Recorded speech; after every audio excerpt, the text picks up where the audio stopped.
Welcome, ladies and gentlemen, to the newest edition of the Nicky YouTube podcast. I am your host, the future 6-time TRW heavyweight champion, future 2-time EBSC MMA champion, one as a welterweight, one as a middleweight, the drummer for Death Sings a Melody, and a solo artist currently working on his first album, the author, the actor, the overall most entertaining man on planet Earth. I am Nicky Vale.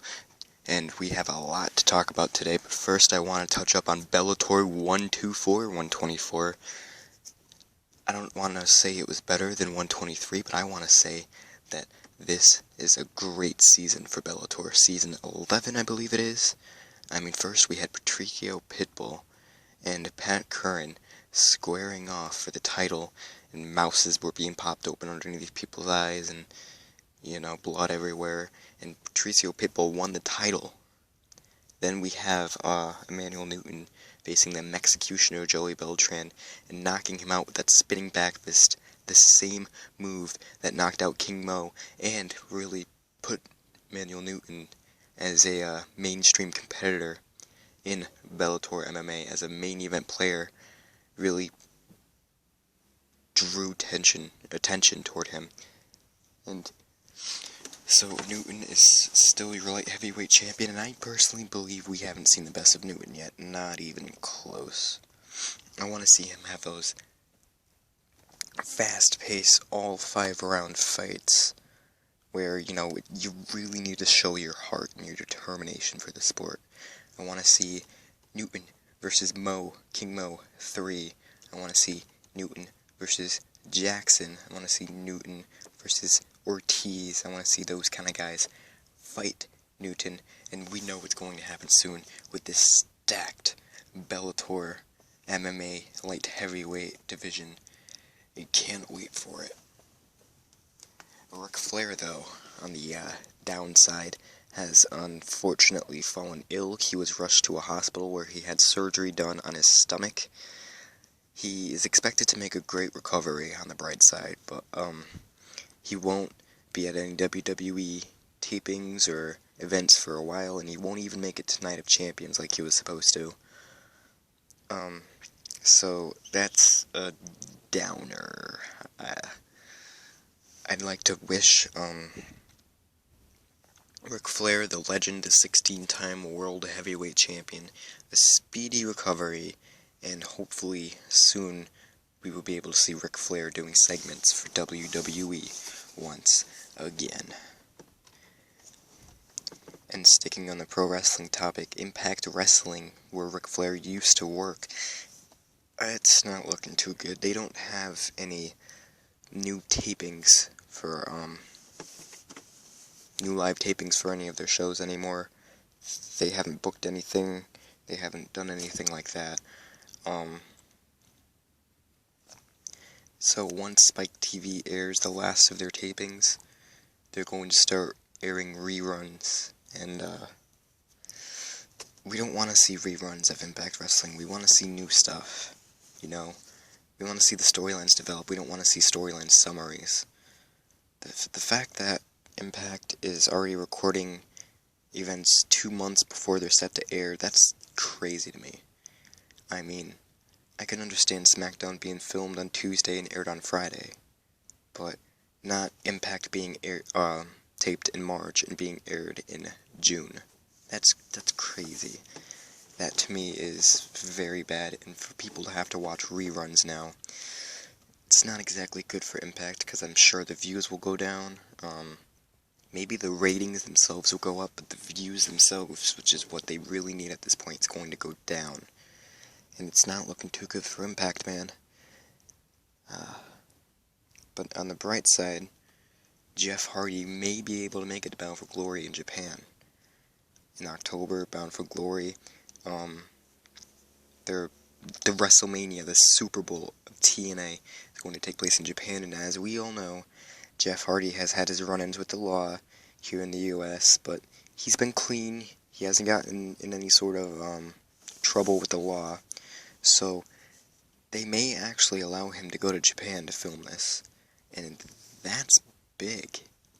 No one expected Jeff Hardy to be able to go out to Japan, but while it's not a promise that he'll be able to go, Like, they haven't made any Bound for Glory posters with Hardy on it or anything. Well, it's not a promise.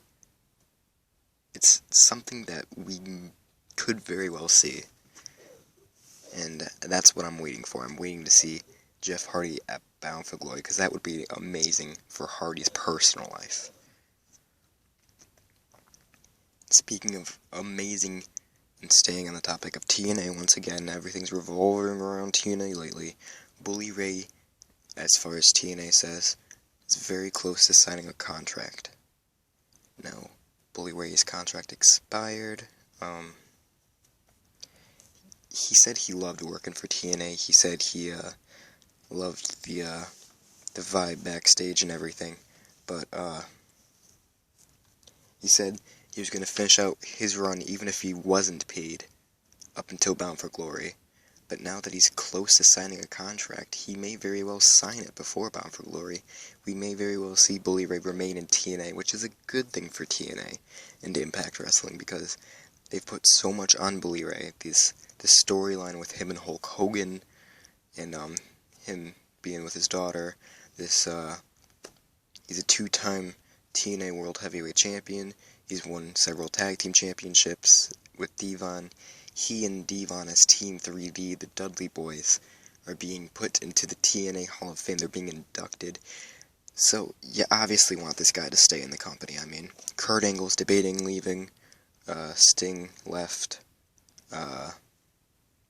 Hogan left. Flair left. Bischoff left. Jarrett left.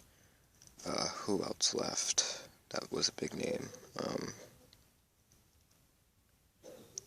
Chris Daniels, Kazarian, AJ Styles, just a lot of real big names for TNA have been leaving. They need to keep some big names, and by keeping the Dudley Boys, or at very least Bully Ray, I would hope they would keep Devon Dudley, but that's also on Devon. I personally don't think Devon's going to stay with TNA much longer. That's what reports are saying, that Devon is leaving.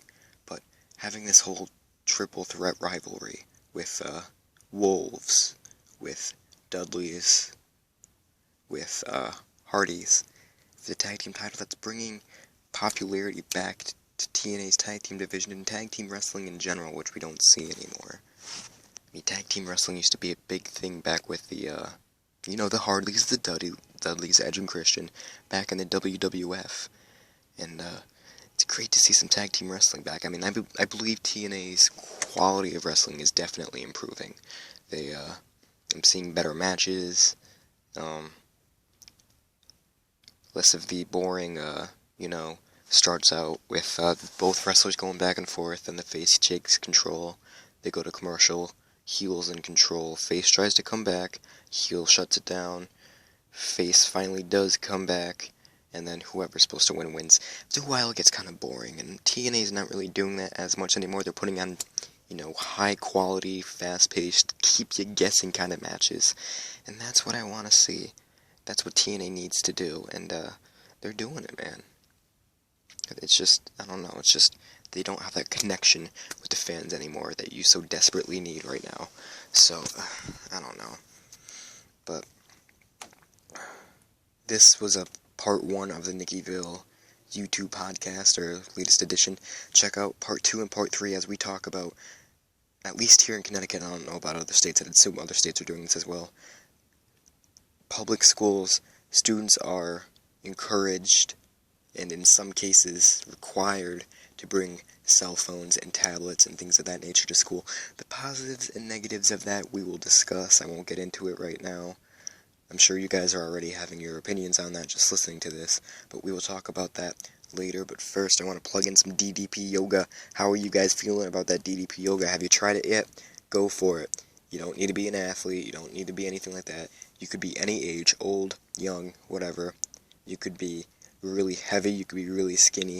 It doesn't matter. You could do DDP yoga, and it will get you fit. Some say it even replaces going to the gym.